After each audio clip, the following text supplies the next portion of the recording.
Hello, my dearest students. Today we're going to discuss the story, The Sermon at Benaras. So, it is a beautiful story of how Gautam Buddha attains enlightenment and how he helps a woman cope with the loss of her loved one, who is her son, and teaches us about the transient nature of life, that life is not permanent. Now, let's go into the story. Gautam Buddha began life as a prince named Siddhartha Gauthama in northern India. So Gautam Buddha was a prince. At 12, he was sent away for schooling in the Hindu sacred scriptures. So at the age of 12, he was sent to learn the holy books of the Hindus. And 4 years later, he returned home to marry a princess. So he married at a very young age. They had a son and lived for 10 years as befitted royalty. Befitted means fitting to be or appropriate for a prince to live, like royalty. At about the age of 25, the prince, heretofore shielded from the suffering of the world. So, until the age of 25, the prince was unaware about the various sufferings of the people in the world. While out hunting, chanced upon a sick man, then an aged man, then a funeral procession, and finally a monk begging for alms. So he was begging for donations or any offerings.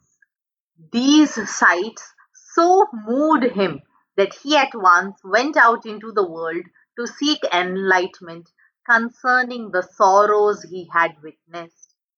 So until then, Siddhartha Gautama was oblivious or unaware about the sorrows in the world.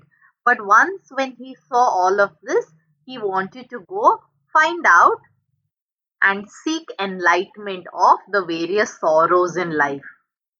So the question could come, what incident changed the life of Gautam Buddha? So you can see once while he was out for hunting, he met a sick man, an aged man, a funeral procession, and finally a monk was begging for alms. These sights profoundly influenced Gautam Buddha and made him seek enlightenment. So some words that I have taught right now is profound. Profound means deep. So they had a profound impact. Means they had a deep impact on Gautam Buddha. Another word I taught before is oblivious. Oblivious means unaware. He was unaware about the sorrows of life. He was oblivious. He wandered for 7 years and finally sat down under a peepal tree where he vowed to stay. So, vowed means took an oath until enlightenment came. So, the question could come, how long did it take for Buddha to attain enlightenment?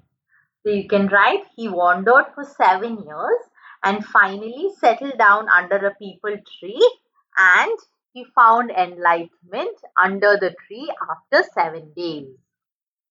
He renamed the tree the Bodhi tree. So the peepal tree was renamed as Bodhi tree, the tree of wisdom, and began to teach and to share his new understanding. So he began to preach it to others. At the point, he became known as the Buddha. So the Buddha means the awakened or the enlightened person. So then Siddhartha Gautama was then called as Buddha, means the enlightened one. The Buddha preached his first sermon at the city of Benaras, which is the most holy of the dipping places on the river Ganges. Ganges means Ganga. That sermon has been preserved and is given here. It reflects the Buddha's wisdom about one inscrutable kind of suffering. Inscrutable matlab mysterious, or the one that cannot be understood. So Buddha's first sermon, it is preserved and provided there at Benaras, and it shows about the wisdom and knowledge of Buddha after his enlightenment, and a story about a very different kind of suffering. So let's see what is the kind of suffering that cannot be understood. Kisa Gautami had an only son and he died. In her grief, grief means in her sadness, she carried the dead child to all her neighbors, asking them for medicine to revive the child, to bring the child back to life, to revive the child. And the people said, she has lost her senses because the boy is dead. We cannot bring people back from the dead. At length, Kisa Gautami met a man who replied to her request, saying, I cannot give thee medicine for thy child, but I know a physician who can. I cannot help you because I don't know any medicine, but there is a person who can help you. And the girl said, pray tell me, sir, who is it? Please tell me, sir, who is it? Because she was desperate to bring her child back to life. And the man replied, go to Sakya Muni the Buddha. So he directed her to go to Buddha. Kisa Gautami repaired to the Buddha. Repaired means went to. And she cried, Lord and Master, give me the medicine that will cure my boy. So please give me that medicine that will treat my son. The Buddha answered, I want a handful of mustard seeds. And when the girl in her joy promised to procure it, so when she promised to get it, the Buddha added, the mustard seed must be taken from a house where no one has lost a child, husband, parent, or friend. But you have to bring it from a house where no lives have been lost.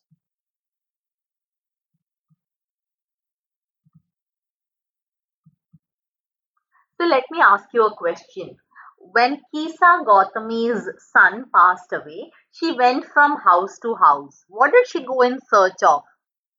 She went in search of medicine so that she could revive her dead son. But does she get it? No, she did not get it because there is no medicine to revive the dead. The dead. So then again, when Kisa Gautami went to Buddha, what did Buddha say? Buddha told her to get a handful of mustard seeds, but from a house where no lives have been lost, where no one has lost a child, husband, parent, or friend. Now let's go forward. Pua Kisa Gautami now went from house to house, and the people pitied her and said, so they felt very bad for her. Here is mustard seeds, take it. But when she asked, did a son or daughter, a father or a mother die in your family? They answered her, alas, the living are few, but the dead are many. Don't remind us of our deepest grief. Yes, someone has died. Please don't remind us of this very sad thing in our life where we have lost.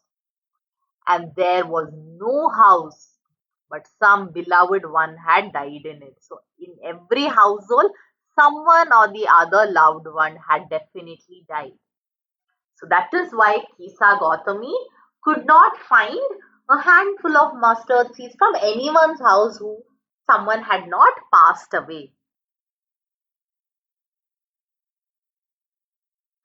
Kisa Gautami became weary and hopeless. Weary means tired. And sat down at the wayside watching the lights of the city. So, wayside means on the roadside. as they flickered up and were extinguished again. At last, the darkness of the night reigned everywhere. Reigned means ruled. So it was dark now, and all the lights were switched off.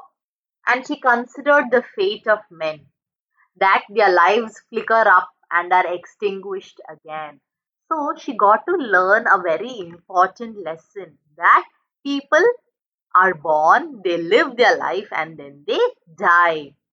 And she thought to herself, how selfish am I in my grief? Death is common to all. Yet in this valley of desolation, there is a path that leads him to immortality who has surrendered all selfishness.